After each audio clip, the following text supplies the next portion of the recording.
120/80। क्या आपने कभी सोचा कि डॉक्टर आपको ऐसा क्यों कहते हैं कि आपका ब्लड प्रेशर 120/80 है? ये ऊपर वाला ब्लड प्रेशर और नीचे वाला ब्लड प्रेशर क्या मतलब है? आइए हम इसको समझते हैं। हम ब्लड प्रेशर क्या होता है? ब्लड प्रेशर को हम पहले समझते हैं। जब आपका हार्ट जो है वो क्या करता है, ज़ोर से ब्लड को पंप करता है आपकी बॉडी की तरफ, तो उस वक्त जो आपकी ब्लड वेसल्स हैं, मतलब आर्टरीज़, और उसकी वॉल्स के ऊपर जो ब्लड प्रेशर लगाता है, मतलब यहाँ पे आपका ब्लड जा रहा है, तो इसने जब इसको पंप किया यहाँ से अरोटा से, तो ये क्या करता है कि ये उसकी दीवारों के ऊपर प्रेशर लगाता है। तो इस प्रेशर को हम क्या कहते हैं? Blood pressure. अब ये ब्लड प्रेशर जो है वो दो किस्म का होता है। एक को हम कहते हैं मेडिकल टर्म में सिस्टोलिक प्रेशर, और आम लफ्ज़ों में इसको अपर कहा जाता है, मतलब ऊपर वाला जो प्रेशर होता है। ठीक है। अब हमारे पास सिस्टोलिक प्रेशर क्या है? सिस्टोलिक प्रेशर उसको कहा जाता है कि जब प्रेशर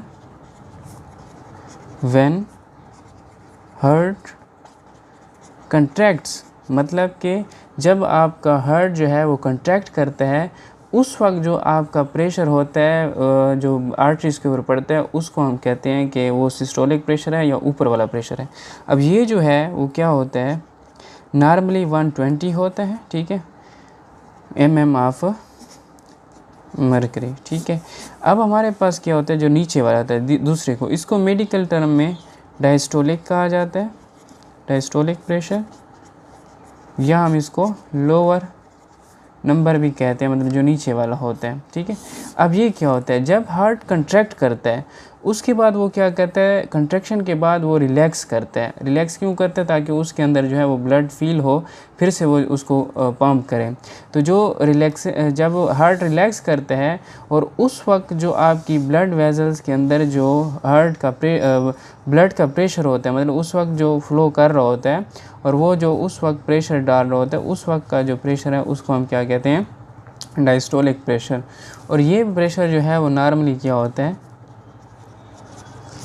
80 mm ऑफ मरकरी होता है। और ये प्रेशर क्यों होता है, मतलब ये वहाँ तो हमारे पास क्या है 180 इसलिए है ताकि वो पूरी बॉडी तक, हर सेल तक वो आपका ब्लड को पहुँचाए। अब ये जो है, ये एक तो आपकी आर्टरीज बना रही होती है, ठीक है, उसकी कंट्रैक्शन रिलैक्सेशन की वजह से, और दूसरा जो है ये आपके पास जो आपका ब्रेन है या किडनी है, इसको कंटिन्यूसली ब्लड चाहिए, और ये जो है जो डायस्टोलिक प्रेशर है ये उन तक भी इसको पहुंचा रहा होता है। आई होप कि आपको समझ आ गया होगा। Thank you.